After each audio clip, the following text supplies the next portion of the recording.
Hello, this is Frank Orlando. This is Frank Orlando's slash Flickerfeather's bus home. I had two buses. This is part two, August 25th, 2025.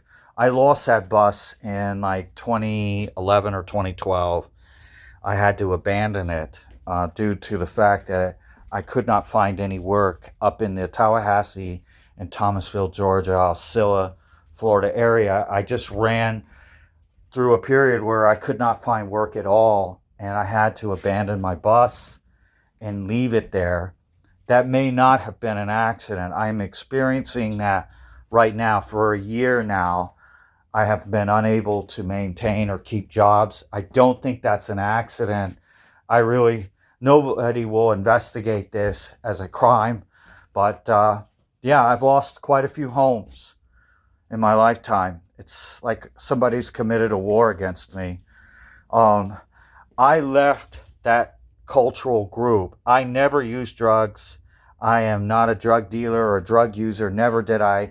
I was just somebody having fun, and I was creative, and I got invited into a counterculture group as an organizer, and I was kind of Christian, and I just was having fun and spiritual. And my dad studied Native American culture. We lived on an Indian reservation, and I got involved in studying Native American culture for a while.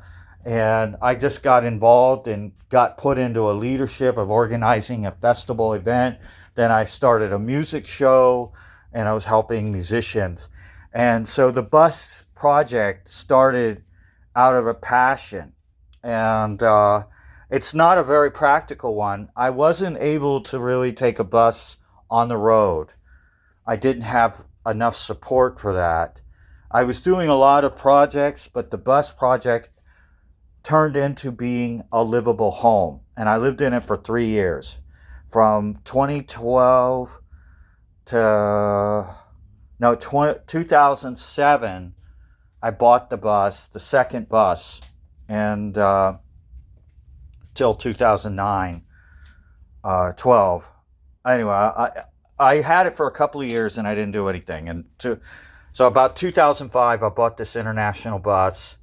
I had good pay. I was working at a salvage yard. I was making pretty good money. I was pulling in about 750. Some of my former friends thought I was buying it from the benefit show. The benefit show all went to feeding people at the festival. And this bus was bought in '05, this bus here.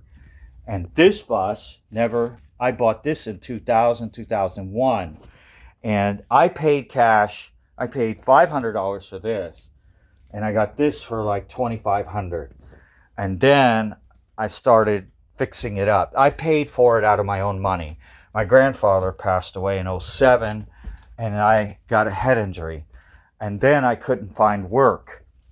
And I had trauma right here. I got hit in the head, and I didn't work for a year. I didn't want to work. I was so depressed.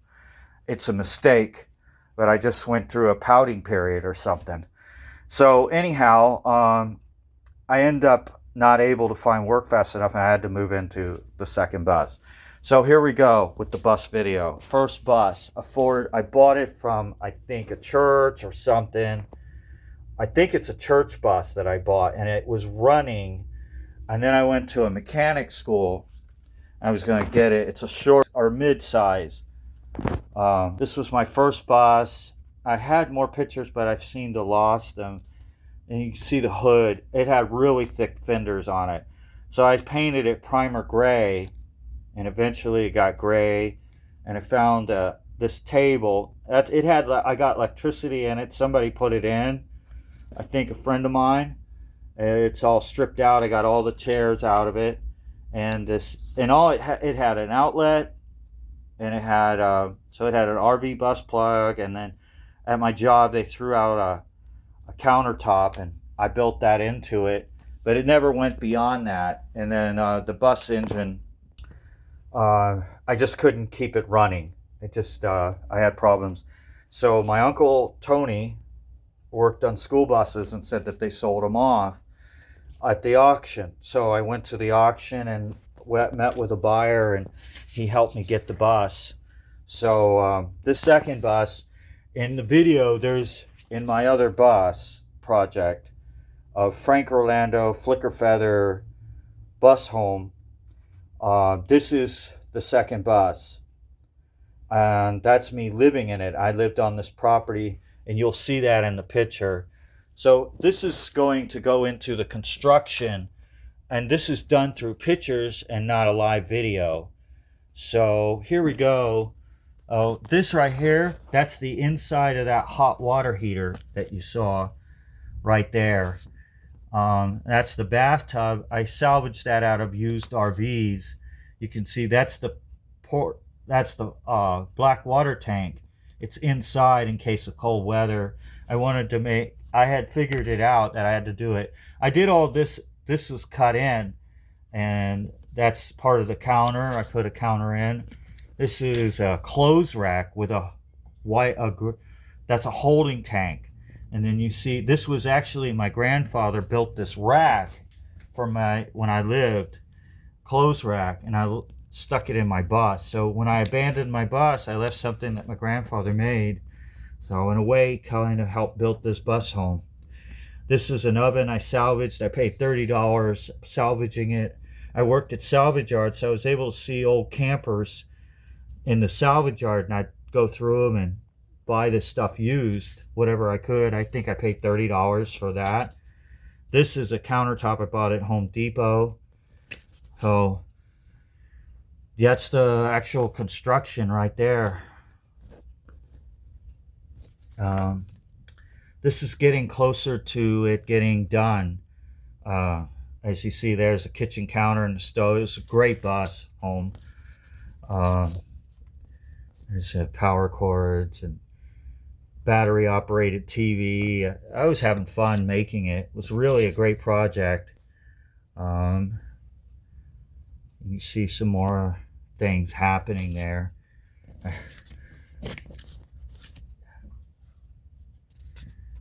Anyhow, that's the old bus. Yeah. Okay, so that's the outside of the hot water tank. This is more closer. This is my cousin's or my sister's in-law house. They let me store it.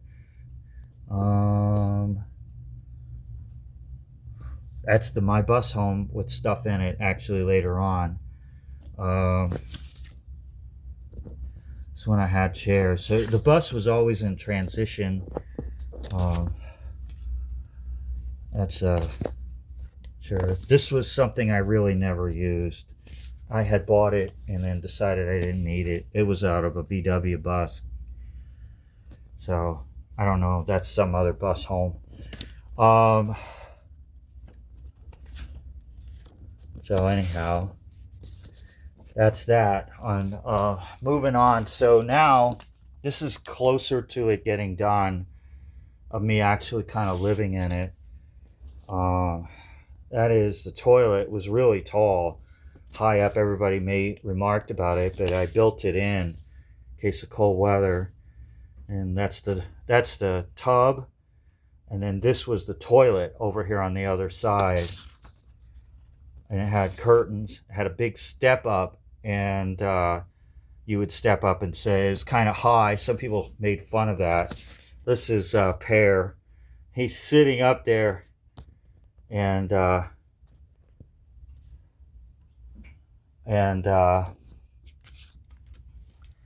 okay, my friend, he's making fun of it.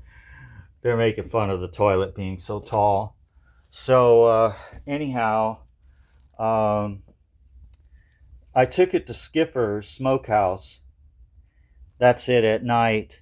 My friends, Roy and Katja, Christina, a drummer, a musician at Skipper's. So that's pretty much it on it. This is some of that's the generator. This is on Kay's property. This is a part of the bus. It eventually got painted white, which is in the other video. You can see it. That's the deck, the back deck. You can see the back with the generator unlocked, and you could drag it in. So it was a locking mechanism. So, okay, so in the city, I want to tell you that after '09, I didn't associate myself. These are just an effort to preserve history on my life. This was a big project that was required, and it did save me money, and I lived in it. So it became a small, tiny home, and I lived in it. I didn't have any association with a lot of those people after '09, with the counterculture group. That all stopped, but I was still living in the bus home. I stopped all that, and there are people who are punishing me. I got mobbed in '09, being involved with the counterculture group. I had a group of hate people. I don't understand what their motive was, but I stopped, but they continued to harass me from years on, and it still goes on. The harassment, it's underly done. Some people might refer to them as agent provocateurs. I don't know. I don't know who they are. They just really make problems for me. Like, I'm not able to keep jobs, and I had people stalking, and I hope one day that they go to jail, but who knows? It's one of the bad things about getting involved with counterculture groups. This person wants to torture me and punish me. So this is to you, asshole, for wrecking my life.